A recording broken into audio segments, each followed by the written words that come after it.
It's Wednesday, April 17th, 7 p.m. Eastern Time. I'm Bob Harris, and this is the old Football Diehards YouTube channel, and it's time to go on the hot seat. But first, Football Guys is the website now. Appreciate you joining me here every Wednesday on the YouTube channel at this time. Also Saturdays for the Ask Me Anything live streams. Hit the subscribe button, the notification bell, do all that stuff. Like us, because we're very likable. Well, at least my guest is. Extremely likable, great guy. I've had him on the show a few times and really enjoyed talking to him. So we're going to talk a little rookies, and we'll take your questions as well. His name's Ike Ndukwe. You can see him on the X machine at _Ike09. You know him from Off the Line, the Fantasy Football Podcast, Destination Devy, working with the Eugene Omenihu, the great Fantasy Genes, and they do fantastic stuff over at Destination Dynasty Devy. So check that out, and appreciate everyone coming. Ike, how are you tonight? I'm pretty good. Ready to talk some ball with you tonight. Thanks for having me on again. Yeah, so we're obviously going to get into the rookies. Hey, everybody. Hi, Andrea. Hope you're feeling well. Very likable. Everyone agrees. I'm like never wrong about those things. So the rookie class, you know, let's jump into it. I know over at Destination Devy, you guys focus on these kind of things, and I need to be schooled up. So I bring in only the best to school me up, because Lord knows I need to get busy with this. And I think it's funny, Ike, because mostly the quarterbacks and the wide receivers, and we'll talk about those a little bit, and at least one or two of the tight ends get talked about a lot.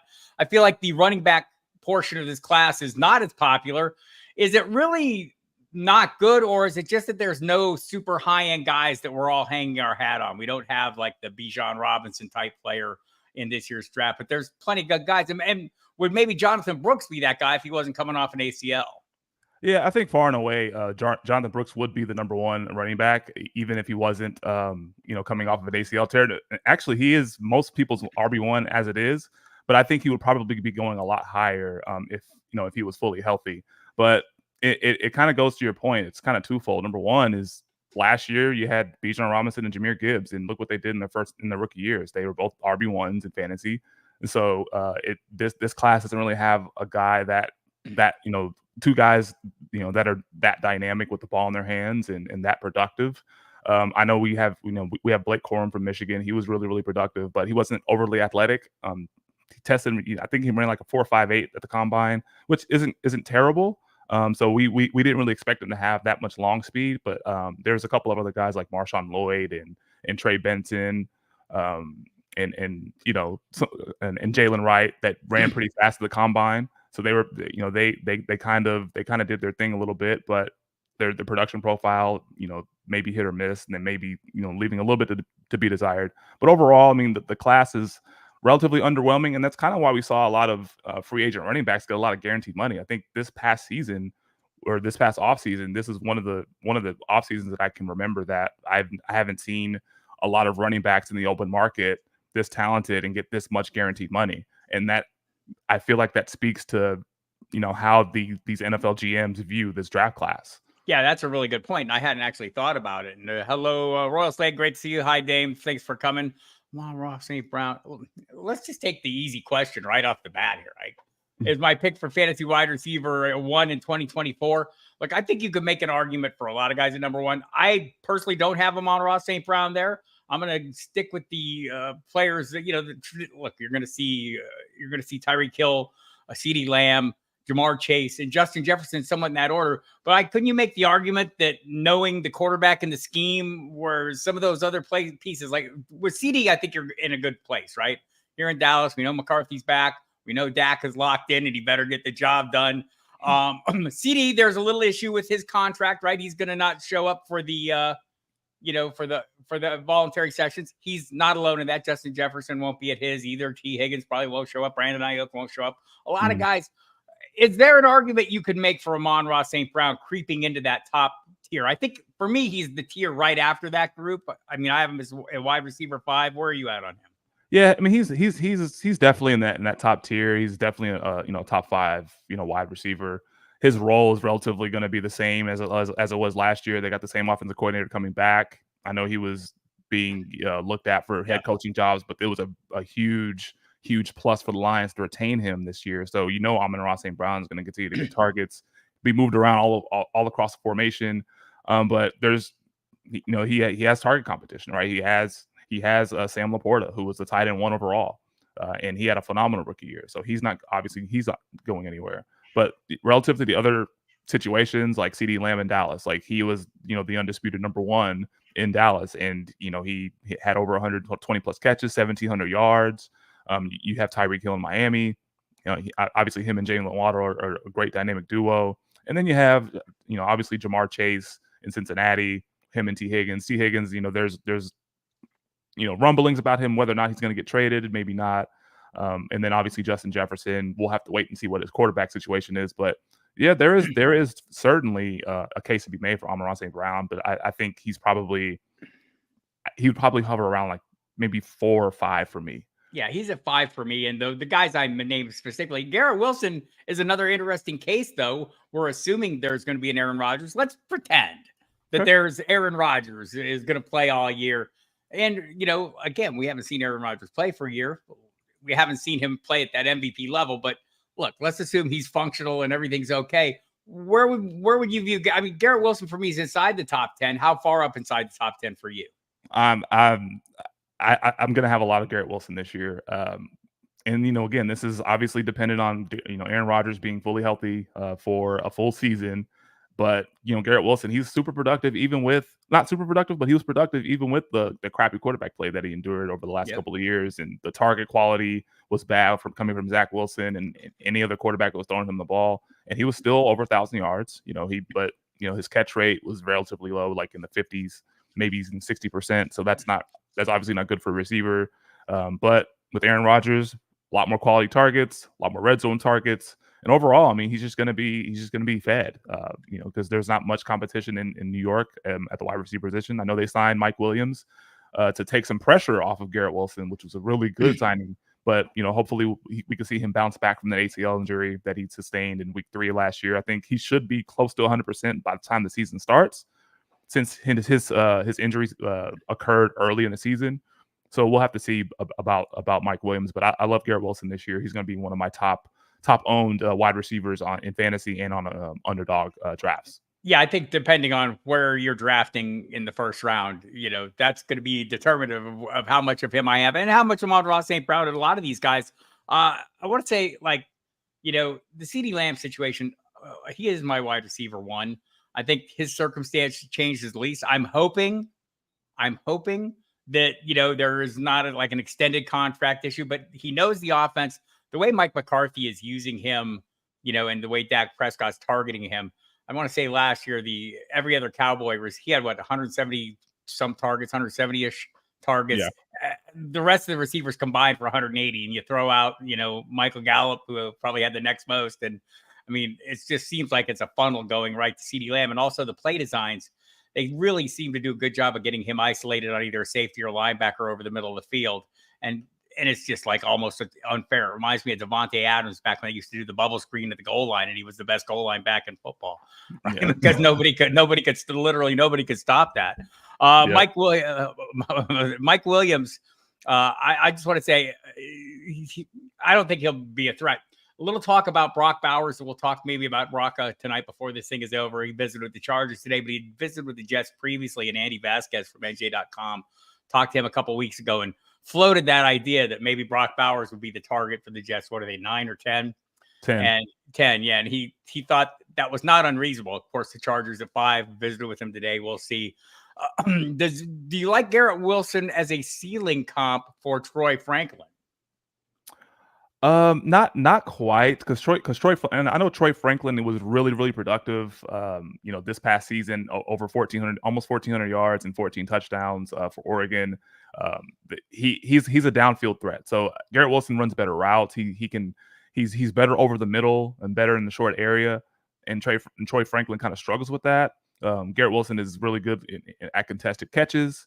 Troy Franklin struggled with that last year in college. So there's a lot of some differences in their games. So Troy Franklin, I mean, he's more of a speed guy. I would think right. like a Jameson lighter, Williams. Yes, exactly. Like I was gonna say maybe a lighter version of Jameson Williams or something along those lines. Pounds, right? Yeah. He's and Jameson Williams is obviously a little bit more dynamic with the ball in his hands, but Troy Franklin's really productive. I mean, he had a high RAS score as well, over 9 RAS score. If you guys follow those things, Yeah.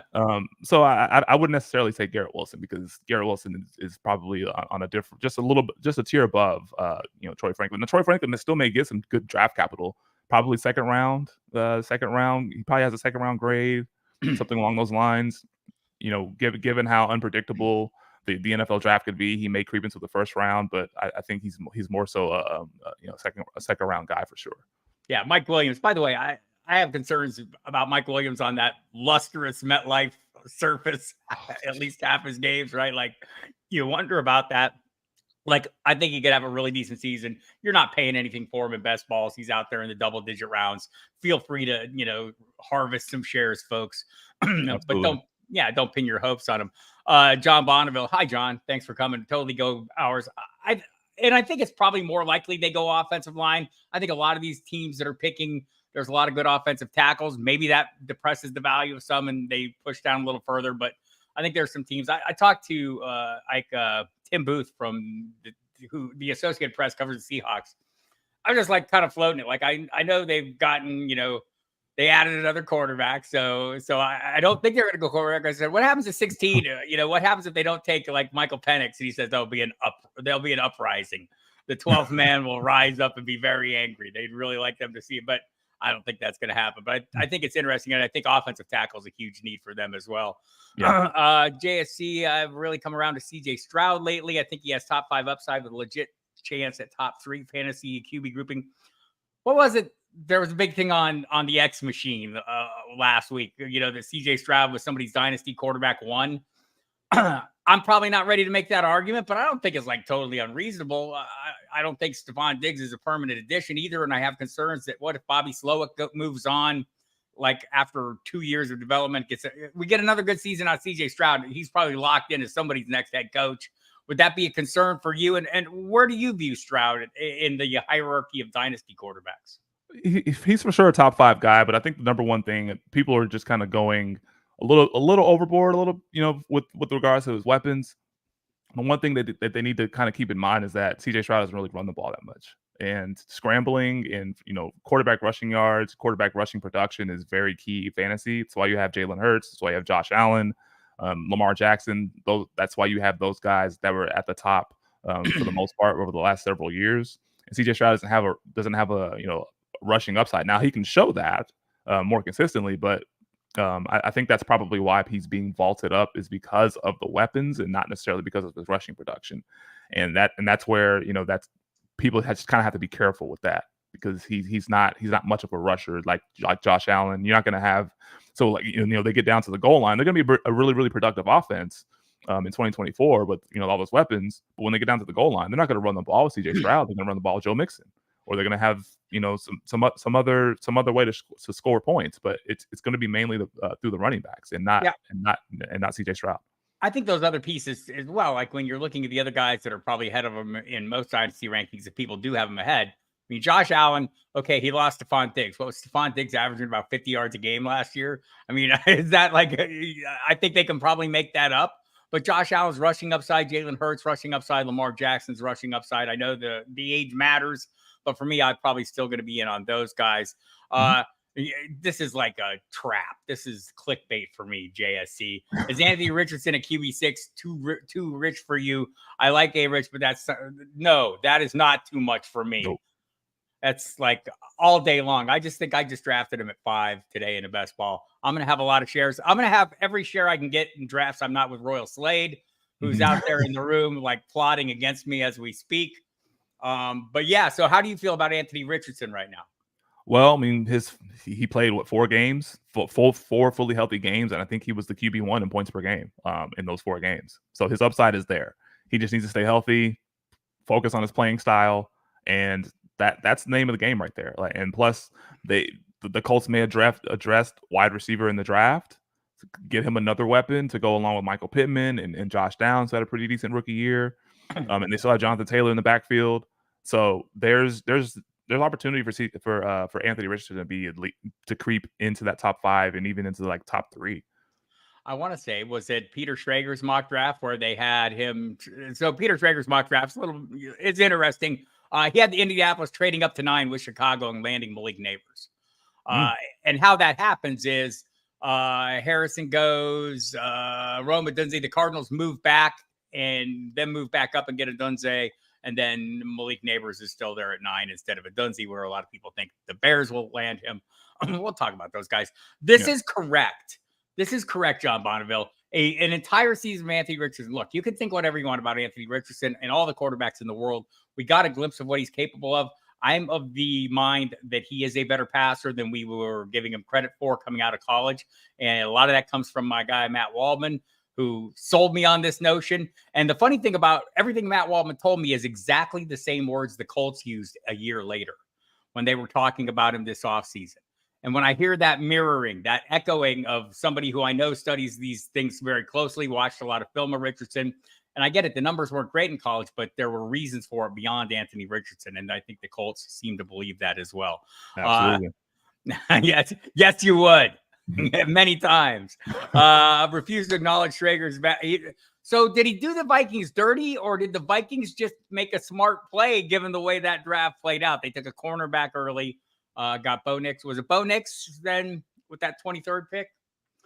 I don't know. I can't even remember. I haven't been keeping up with all the mock drafts because there's so many of them. The last one that I saw I think I had Bo Nix 23, and has Dallas taking Xavier Worthy at 24, which would be great to be in my recent dynasty. I do a dynasty, Ike, where we're drafting players before the draft.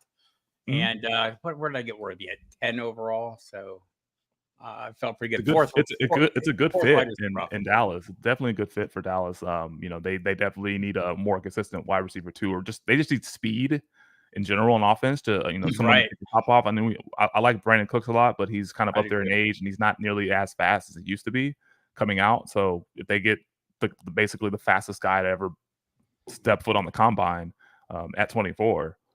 That'll be a huge boon for their offense.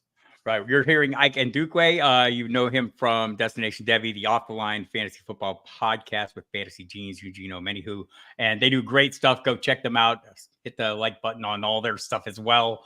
And be sure you catch them. And you'll catch them on the occasion on the Football Diehards radio program as well. So appreciate that. So let's go back to the running backs, because I know you got some thoughts beyond Blake Corum, but you mentioned Corum. I think we all like to project these things, right? Like we all have our desired landing spot. Somehow we need to get him back with Jim Harbaugh, right? My Gus Edwards shares would like that not to happen, because I like that, running back 4 price I'm getting on Gus with a clearer path to workload. But I don't think we'll get that. But, look, we obviously know what he would do and, what he's done and how productive he was. But how will he fare if he finds a different landing spot? Well, I mean, honestly, I think that the most ideal landing spot for him is the Chargers, right? It's the most ideal landing spot. They have like almost 300 available carries and almost 350 available opportunities left from 2023 because of Austin Eckler, and they had some other running back production as well. But all of the carries inside the 5 available. But Gus Edwards was signed. He's going to be a bruiser. If they get Blake Corum in there, he'll be able to take in some of that, take on a lot of that work. So there's a lot of opportunity available in that Chargers backfield. I think Blake Corum will probably benefit going there. Another place that he can potentially go to, he can go to the Raiders. I mean, all they have is Zamir White. Not really worried about Alexander Madison. No, he got a spot taken by Ty Chandler last year. So there's a lot of opportunity. In Las Vegas, 65% of the carries and opportunities available there as well. There's opportunities in several backfields. The Giants, another one. Saquon Barkley left. They have Devin Singletary. They have a couple of other guys in the backfield, but not really moving the needle.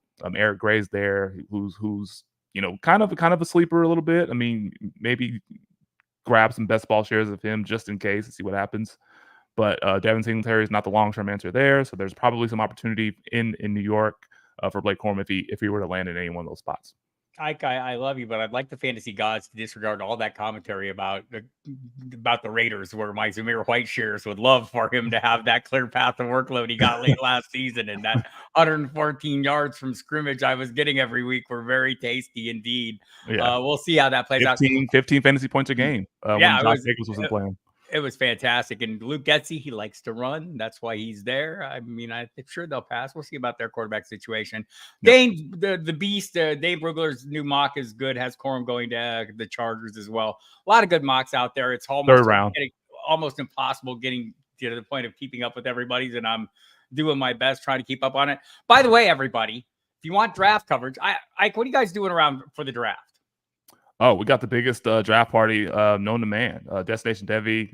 We're going to be live all 3 days of the draft. Oh, I heard. Please, if you're doing nothing else that day, make sure you tune in to Destination Devy Friday. Endless streaming. Endless streaming. All 3 days of the draft. We're doing giveaways. We're doing mock drafts. Doing all kinds of things. Like we're tweeting it all out over there on the Twitter sphere. It's going to be a big thing. We do it big every single year. So yeah, definitely tune in for that. Great crew. I'm also going to be doing some things I want you to check out if you get a chance. Wednesday night on SiriusXM, Dempsey and I will be doing a draft preview show from 10 until midnight Eastern time on Wednesday night. Thursday, I'll be in for the entire first round along with Dempsey, Mans, Hansen, and Ratcliffe. I'll be calling out every pick, so you'll hear me every single pick. If you want to go check out Ike at that point, feel free, or you can listen to me. Friday, I'm going to be doing a live stream with Kluge and Alfredo Brown live from an undisclosed bunker location. We'll all be together in one room. I'll be doing that. And then I'll be hosting a serious show from 11 to 1, a post-draft kind of wrap-up show for the first 2 days. Matt Waldman will be coming on with me and try to get Lob on as well. Saturday, Dempsey and I from 4 to 7 live. Sunday, post-draft draft. So check all that goodness out and hit Destination Devy as well. Great crew, great people, including Ike. Bill Belichick's doing the draft with McAfee. I saw that. Boy, what about the hit piece, the ESPN thing today? What did you think of that? I mean, what do you think of that? Explosive. I know it just outlines that Robert Kraft is the player hit of the year. Right? That's what that means. I want to see Royal Slade get in on this, please. What do you think of that? Man, it just seems like shots fired. Brutal is definitely a word, right? Like I was surprised it would come out like that, and then they deny it all. Like they yeah, of course they're going to deny it. They're not going to say, yeah, we sabotaged Bill Belichick's head coaching. Yeah, so they're not going to openly admit to something like that in public. So of course they're going to deny it. Right. I'm totally on board with the notion that Bill Belichick was way more successful with a great quarterback named Tom Brady. Right. I'm also going to sit here and argue and I'm not I'm not invested in this or a fan of this or any such thing. But if you don't think Bill Belichick had a hand in turning Tom Brady into what Tom Brady was, I'm not sure what you were thinking. I mean, it's that whole thing. Go read Michael Hawley's book, Patriot Reign, everybody. Great book. Kind of gives you the inside picture of how things worked on that team. It was back, I think, the year they beat the Rams in the Super Bowl. 01, I believe. Yeah. That's exactly right. A really good book. Will Bill be at Tom's Patriots Hall of Fame induction? You got to wonder now. But anyway, we're getting a little off track there. I just thought that was a little odd. I mean, Robert Kraft, you're a paragon of greatness, obviously. Well, we'll see about that. Back to the running backs. You like Jalen Wright as well. And I think a lot of people do. Tell me why. Yeah, I mean, he's explosive. He has a lot of big plays. But one thing that a lot of people haven't paid too much attention to is the fact that he hadn't really gone up against that many 8-man boxes. Right. So I do like him. I do like his explosiveness, and obviously when he gets into space, look out, he's gone. But the one thing that I'm kind of not necessarily worried about, but just one thing that you could see as an issue is that the fact that he hasn't really played against that many 8-man boxes. I think per Pro Football Focus, he only had 4 carries with 8+ men in the box and only 5 outside runs. So the offense that he was in, spread offense. Now, if he plays in a scheme that kind of has some similar concepts, he's going to be, ripping off long runs and having a high yards per carry and high, explosive rush rate, you name it. So we'll just have to wait and see where his landing spot is. But I do like his explosiveness. That's like the number one thing that I love about it. I think, a starting point for me, when I hear a 3 after the 4 on the 40, I get excited, right? Yes. He was 4.38. Trey Benson, as you mentioned before, 4.39 as well. And by the way, the Football Guys rookie guide right now, you'll find Jalen Wright as their running back 1. So interesting note there. I think there's a couple other guys that are kind of like a little bit divisive. There's a lot of people that have mixed opinions on Marshawn Lloyd. Where are you at on him?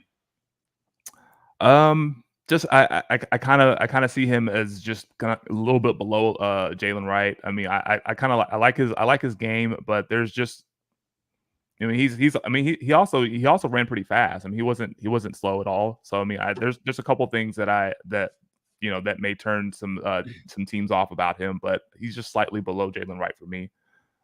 So again, a lot of these running backs, another reason why these, this class is really is kind of underwhelming is that, a lot of these running backs are landing spot dependent. So, and you can really showcase, what they can do. You just kind of showcase their abilities in the right scheme and the right fit. Well, here's a little news right here. That is interesting. We're hearing from Adam Schefter that J.K. Dobbins planning to sign with the Chargers. So putting the band back together, getting Gus Bus in and bringing J.K. Dobbins in. Maybe that puts the kibosh on the notion. Maybe they'll be going for a little more offensive line, maybe a little bit more receiving talent there. Maybe receiver early. I think that was where Schrager had Marvin Harrison Jr. going, by the way. So, to the Chargers. Yeah. Well, and let me look and see if something else was going on. I saw the name Rashad Penny floating through my. He's still in the league, huh? Apparently so. Yeah, Chargers wide receiver 1 could be interesting for sure. Let's just look up here and see if there's anything going on with Rashad Penny as well. Interesting that they would make that move. I'd be probably clearing the decks a little bit. They said he was back in Seattle for a free agent. Visited the Seahawks. Yeah. Everyone's Kenneth Walker shares going, wait a minute. We thought we had this figured out. Yeah, we got it. I'm out on Dobbins as well. Just like in general. I mean, this seems like a non-exciting move. It's not proven. Like there was a time where he looked like he was on the cusp of greatness, right? I mean, I was in on him last year. I was too. Until he tore his Achilles. I mean, because he was towards the end of the 2022 season, he was like starting to show a little bit, and then we like to bet on running backs that come off of the ACL tear 1 year removed from the ACL tear, or the following season from the ACL tear. Second year off, and he was. The game 1 against the Texans, he got most of the opportunities, got goal line touches, even got some targets out of the backfield, and he was productive. And then he tore his Achilles, and then that was it. So I'm out too. Unfortunately, I'm out. I like the player, I like him a lot, but I'm out. Like, everyone knows my motto here. Every player at the right price. It would have to be a very cheap price, and I think there will be people willing to pay more than I am for J.K. Dobbins right now. Plenty of opportunities out there. Dobbins ranked as a back end 1 every year, and every year I'm left with a hole in the roster. That seems we can look. I'm injury agnostic. I'm not drafting guys because they've been hurt, but I'm also not stupid. There comes a point where some people just have that bad luck, and you look at the history with him has not been great. So hoping he can rebound and salvage his career, but that kind of closes off an opportunity for one of the rookie running backs, and maybe doesn't hurt my Gus Edwards shares too much. So it may not. They still may draft a running back, because I mean, I don't think this precludes them from drafting a running back still. Even in the range that we kind of anticipate them drafting a running back, which is obviously day 2 and probably round 3. I don't think this impacts anything that they're gonna do in the draft. Yeah, I think he's probably insurance, kind of just kind of like a take a flyer, kick the tires kind of thing, and see how he does. See how healthy he is. Stocking up on backs that Greg Roman is familiar with is always a good move, and or Jim Harbaugh. So adding core. This is an interesting question because I think I know my answer. What is your answer? Drake London overrated? No, he's not. I mean, because the metrics don't support that he's overrated. He's top 10 or top 12 in yards per route run, which is a very sticky metric for wide receivers. over those first couple of years in the league, and despite having crappy quarterback play from Desmond Ridder and Marcus Mariota and you name it, right? There's a lot. He's had a lot of unfortunately bad quarterback play. But no, I don't think he's overrated, and he's finally has a quarterback upgrade, and he's skyrocketing up draft boards accordingly. So I think where he's going at on best ball right now, 16th, 17th player overall, I think we're going to see a breakout year from Drake London. Yeah, I'm being a little aggressive with him. There's a couple of players I'm being a little. Yeah, I think there's a couple that I feel is worthwhile. Let me throw out the other one. Michael Pittman Jr. is another one I'm willing to be pretty aggressive on, partially because I'm all in on Anthony Richardson, and I think he's going to progress as a passer. You mentioned they have Josh Downs. I would love to see them get another piece because Pierce hasn't quite been getting the job done. How do you feel about Michael Pittman Jr.? Yeah, same. I love him. He's a target hog. I think he had double-digit games of 8+ catches last year. So it shows like whoever's throwing him passes, whether it was Gardner Minshew or whether it was Anthony Richardson in that small handful of games that he played, he was commanding targets at a high clip. 8+ receptions in double-digit games is hard to do in the NFL. So Michael Pittman, yeah, he's definitely another one of my go-tos. Yeah, I think that the interesting thing is you mentioned Drake London's going, I think, at 10 on Underdog right now.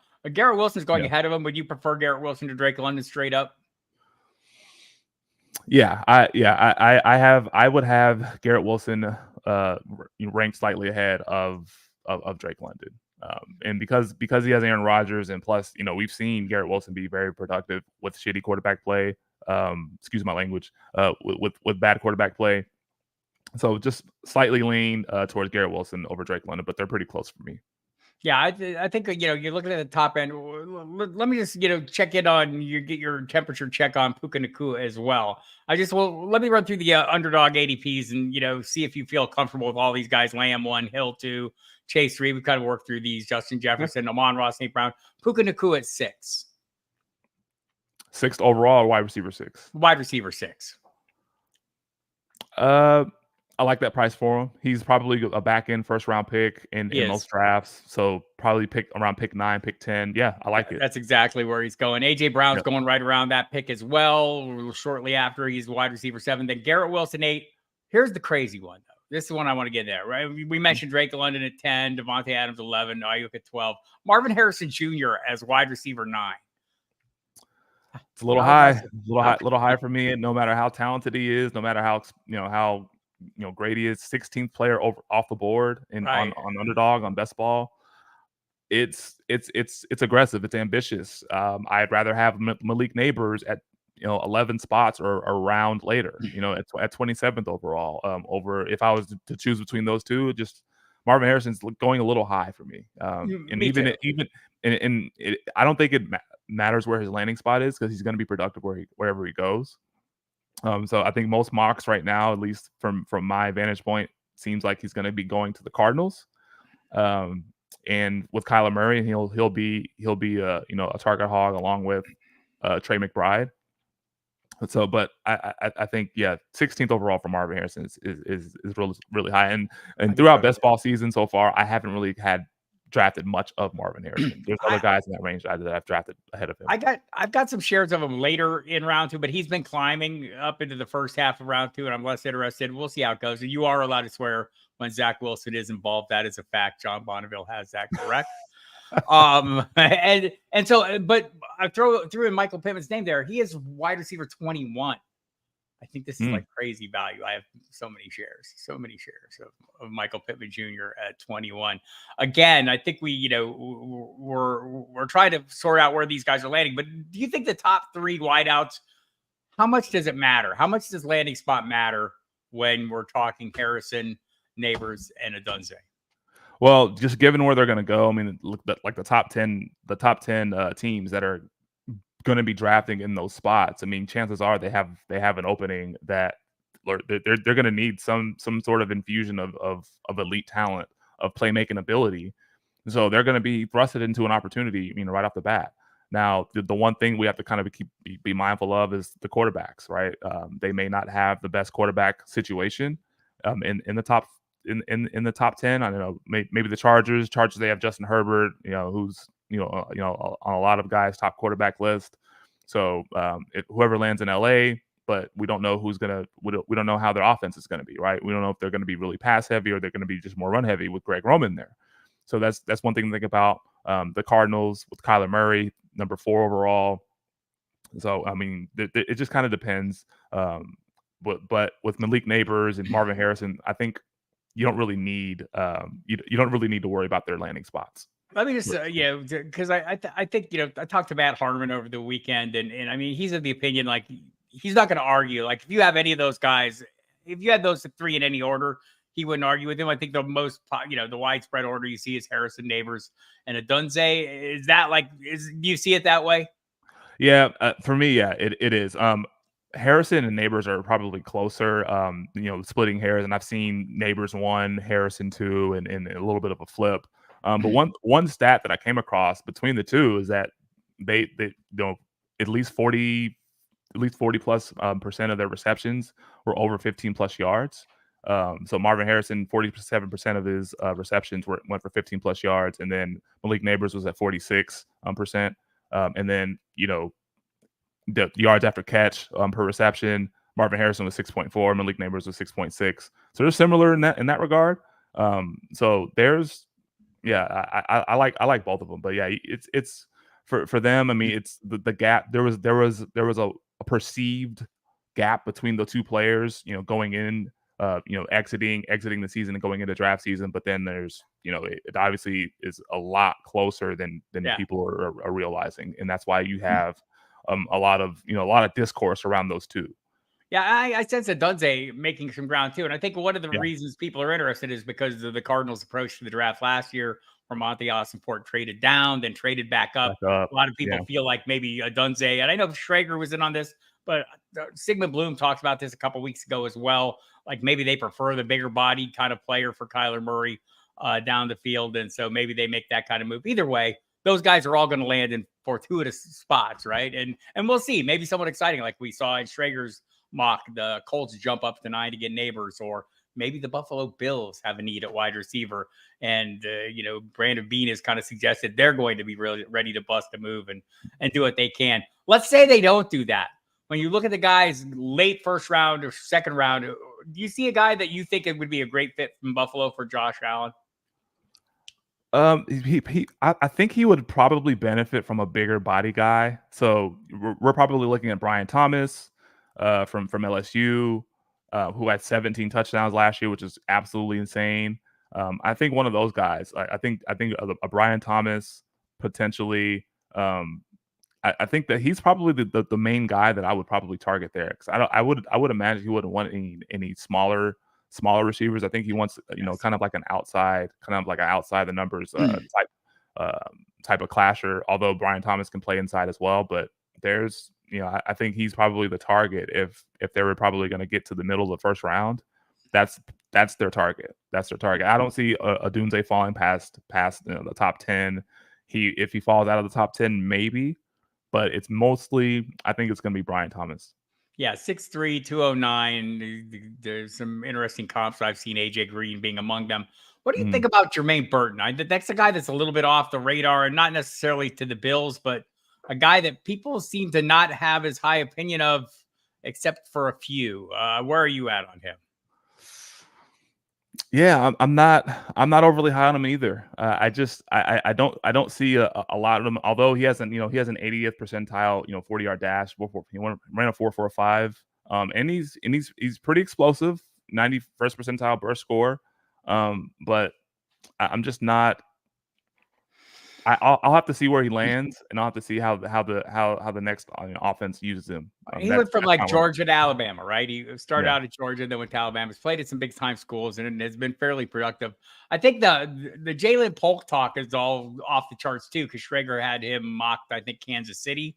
Here, John Bonneville talking about Burton, a first round, but everyone in the league is out on the person. Maybe that's what it is as well. But let's talk about Jalen Polk, because I know there are people who are totally out on him. Schrager has him mocked to the Chiefs, and I've seen some buzz growing on him. How do you feel about him? Like it's interesting because I was, whenever we were, watching the 2023 season, and there was a couple of guys that were just balling for Washington, for Michael Penix and catching passes. Like Jalen Polk was one of the guys that kept popping out, right? That kept, showing up on tape and showing up like, wow, who the hell is this guy? Oh, that's he was probably he was averaging close to 100 yards a game. We were talking about Jalen Polk a lot more. We were talking about Roma Dunze at some point, the early part of the season. So I think Jalen Polk is going to be a steal for whoever gets him. He's gonna be a steal because I think he's really, really talented. I am a little bit higher on him than other people are, but I definitely like a lot of Jalen Polk. Well, let me ask you this, because I think there's another polarizing player in this draft. His name is Michael Penix. And I've seen my boy Matt Waldman has him as his quarterback too. Other people less enthusiastic about him. What are your thoughts on him? The arm is fine. Is it the injury concerns that are an issue for him? It's probably the injuries. He's had multiple ACL tears and multiple, and I think that's probably the only thing. But it doesn't take away from his talent as a thrower of the ball and being very productive. This is probably another guy that has to land at the right system. But I think Michael Penix is really talented, and he can definitely sling the rock. But it's the injuries. That's the number one thing. It's the injuries, and just protecting himself and making sure that he can stay healthy through a full season. Yeah, I think that's the thing. Like quarterbacks are, it seems like Ike that they're like every year. There's like a lot of hype on the quarterbacks, and then people come to their senses. Like on draft night, some of those guys fall back down. Last year, the Will Levis talk would be an example of that, where everyone's super high on him, and then the next thing you know, they kind of slip down. Maybe Penix will be one of those guys. JJ McCarthy seems like he's not going to be one of those guys, though. Seems like Jim Harbaugh waved a magic wand and convinced everybody JJ McCarthy's great. Is he?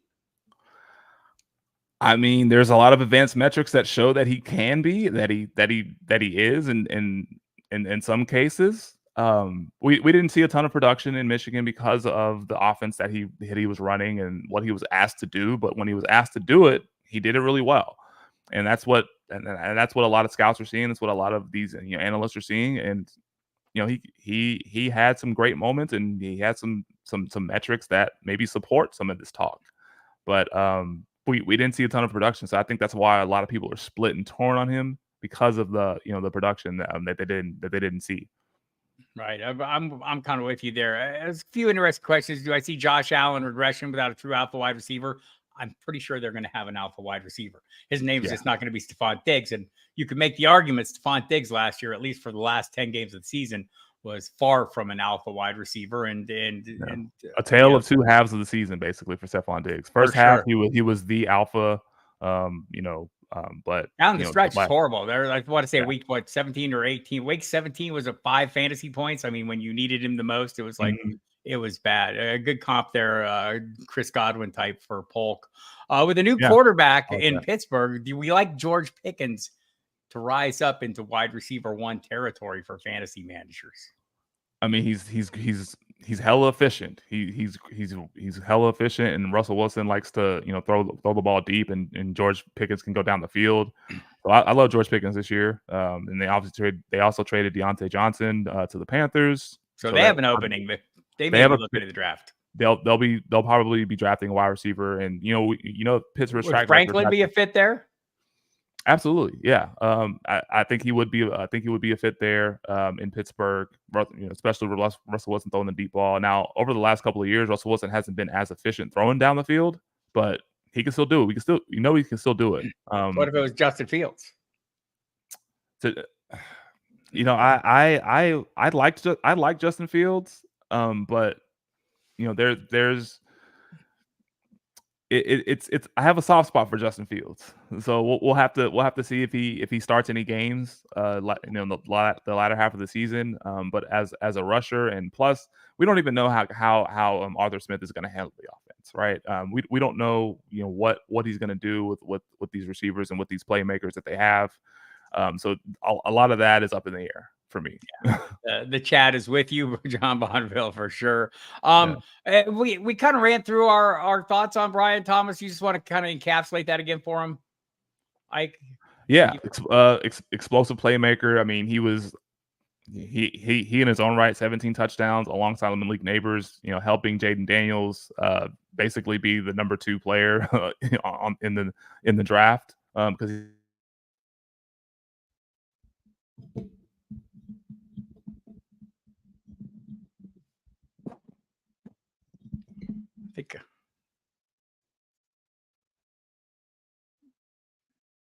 I think I lost your sound, Ike. Are you? If you can hear me, my mic tends to go we out. got you. You're back. I don't know where it went out, but we got you. Go ahead and finish. Yeah, no, I was saying that I like Brian Thomas a lot, and he's gonna be a good fit for, hopefully we will see him go to Buffalo and with Josh Allen, and hopefully he can be the alpha there. But 17 touchdowns, man. And Gene just talked about we got Gene out in the room. Gene, you're coming next, buddy. So there will be no escape, sir. Gino Menihu, Eugene from. But I'm back though. My mic is back though. You is back. You should check these guys out off the line, the Fantasy Football Podcast for Destination Devy. They do great stuff. Check out Destination Devy as well. At Destination Devy on the X Machine, at Off the Line FF, at Fantasy Jeans, and at just_Ike09. Great crew and the whole batch. Everyone over at Destination Devy does fantastic work, and really appreciate Ike coming on. So we have a few more minutes. We'll get through some more good stuff here. So let's see. I want to talk a little bit about just your view of the top 3 quarterbacks. And I know Drake May seems to be another guy that's kind of some people are divided on. Is he a solid, inside the top 3 guy for you? Yeah, I think for me, I mean, obviously it's Caleb at number 1, and then Jaden at 2, and then Drake May at 3. I think it's relatively straightforward for me. I'll have to see it with JJ McCarthy because he's creeping up draft boards, and some people are talking about that he may go 3, go as high as 3 to the Patriots potentially, but I think for me it's Caleb, Jaden Daniels, and Drake May at 1, 2, 3. Relatively straightforward. I'm with you there. I think it is pretty straightforward. I hear, I mean, whatever I think of them or other, people out there studying the draft think of them, teams seem to have a pretty clear view. Of course, they could be lying, and the lying ends Thursday night. There will be no more lying when we start seeing draft. Who's telling the truth and who's capping? Right, all the lies come to an end. This is interesting too. Kamani Vidal. I know that's another guy that Matt Wallman's pretty high on. How do you feel about him? I'm not as familiar with him, to be honest. He's kind of off the radar for most people. He's an off the radar kind of guy. I've seen his name floated around a couple of times here and there, but I'm not too familiar with him, so I can't really. The comps I've seen are Ahmad Bradshaw, Maurice Jones-Drew. I think Waldman says DeAndre Swift with more acceleration and power and better vision, but played at Troy, so people aren't going to be as into him. The 5'8", 213-pound frame. So it is interesting because there are people like Waldman likes Dylan Johnson an awful lot as well. Do you have any thoughts on another guy, Mississippi State, kind of an Arian Foster? Yeah, I've heard that as well for him. Yeah, I mean, for me, those are round 4 dynasty dart tosses a little bit for me. If you're drafting those guys, and that's where I just drafted Dylan Johnson, by the way, and it would have taken Vidal as well. So that's the thing about running backs, right? Like we talk about this as an underrated class. It's underrated only because there's no guys that there's no generational talents. It seems like we have one of those at tight end apparently, and his name is Brock Bowers. Do you agree with that? Absolutely. The numbers support that. The advanced metrics support that. He was obviously the target leader in Georgia. And I saw a mock recently that has a couple mocks actually recently that has the Jets taking him at 10. Yep. I think Dane Brugler's latest mock has him going at 10. that would be a great fit for the Jets. I mean, they have basically a win now type roster. All the they have Breece Hall running back, Garrett Wilson, Aaron Rodgers coming back healthy, Mike Williams they signed. I mean, they could use he's a tight end in position, but he's a dynamic playmaker as well. They can give him end rounds. He can do a lot on the football field. So yeah, that would be a great fit for them. I think it's probably between him and a tackle, right? Yeah. and we'll see where they end up. I think that's like, to me, you have a huge needs in a lot of spots. I know that some people have even floated the possibility of a wide receiver there. We'll see about that. But I think the tight end makes more sense. Again, I talked to at least one local beat writer, Andy Vasquez from NJ.com, who thinks that would be he thinks that one's pretty plausible. And why not? You've got Aaron Rodgers, whatever you think of him for some window that is not wide, why not give him all the pieces you can? And you've already addressed the wide receiver position. So there's that as well. Any tight ends? I know Ben Sinnott's on a lot of people's minds, seems to be rising up a little bit. Jatavian Sanders is another one. Are there any other guys that like you view as maybe like, I don't remember a lot of talk about Trey McBride, a little bit before he landed in Arizona, but he's kind of rose up out of semi-obscurity to become pretty prominent this year. You're seeing him go as tight end 3 in a lot of best balls right now. Oh yeah, he is definitely gonna. Yeah, he's gonna tear it up this year. I think. I'm definitely. I was in on him last year. And we saw what he did down the stretch, and then this year he's gonna, hopefully, the selection with the potential selection of Marvin Harrison Jr. will take some pressure off of him, but I still think he's gonna eat regardless. So I like him a lot this year.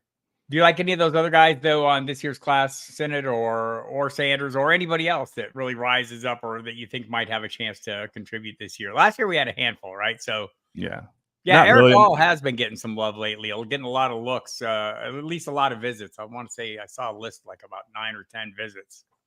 Yeah, not really high on this tight end class. It's just mainly Brock Bowers, and the rest are for me at least. They're just kind of avoids for the most part.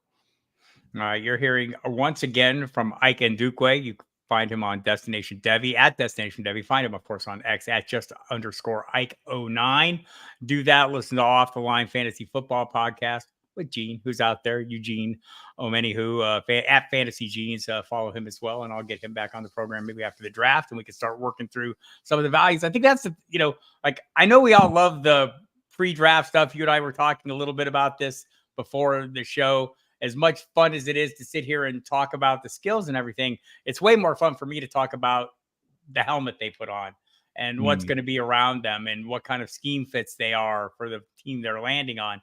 We always think it's ideal. There's a couple local things here in Dallas that we talk about a lot, and it's not just Dak Prescott's salary. It's not just CeeDee Lamb maybe missing voluntary workouts. It's the running back position, and I know they're all in, but I don't think Royce Freeman is the all-in portion of the running backs. Do you think it's Jonathan Brooks here, or do you think they might need more immediate help and take that into consideration?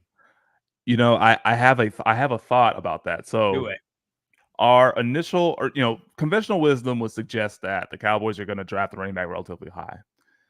But this Royce, for some strange reason, I don't know why, they re-signed Rico Dowdle, and they signed Royce Freeman. For some strange reason, it's giving me vibes of the fact that they may not address the running back position until maybe like round 5, or somewhere later on down the line. It just does, like, because we've seen them do this before, right? Whenever there's an opportunity for them to draft a running back high, they don't do it. They take some other position. They'll take like a linebacker in the second round or something like that, which that's not off the table in and of itself. So I don't have a lot of confidence right now in this front office. I haven't had a lot of confidence in the front office for years.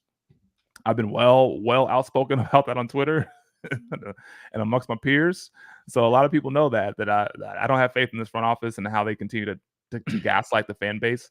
But you're not alone in this. Ideally, I say as someone in Dallas. yeah. Ideally, they should draft a running back in the second round. I don't think it should be Jonathan Brooks, though. I'm with you. Trey Benson, maybe. Yeah, potentially Trey Benson or Jalen Wright. I think they'll probably be better fits for with their big playability, because that's what they need. That's what we prefer. That's what I would prefer the Cowboys would go after. But yeah, I just have I get bad vibes about their approach to for this draft. Yeah, I think you're not alone in that. I know I think this is a Cowboys fan thing as well. I mean, if you've listened to any Cowboys fan, you hear similar things. And we They know don't have Brett Veach, who will find an Isaiah Pacheco in round 7 if you're not careful. They don't have that guy in their front office. It doesn't seem like. yeah, they have this mentality of smartest person in the room is like, oh yeah, we plugged our holes. We replaced Tony Pollard. We signed Royce Freeman, so we don't have to dress running back. Like that's literally what they're thinking. I feel like, and we all know that Royce Freeman is not a needle mover in any way, shape, or form. So Well, we'll see how it plays out. We'll see how that plays out. Just while we're on it, well, how do you see the Dak Prescott situation? Is this as clear cut for you as it is for me? They got to get deep into the playoffs or everybody's head rolls, including Dak, right? This is a pull the Band-Aid off year. I mean, if they're not going to renegotiate his contract now, he's either going to, they're either going to pay $40 million next year to let him move on as a free agent, in dead cap money, or they're going to owe him all the money there is. Yeah, I just think this offseason just kind of outlines the fact that they don't really have a plan. They just don't know what they're doing. They're in wait and see mode, but there's something to really wait and see. And it's just, if you were really all in, you would have locked up CeeDee Lamb by now. You would have locked up Michael Parsons. You would have extended Dak. Because just truth of the matter is, I mean, yeah, we haven't had playoff success, but Dak is the best quarterback you've had since Romo.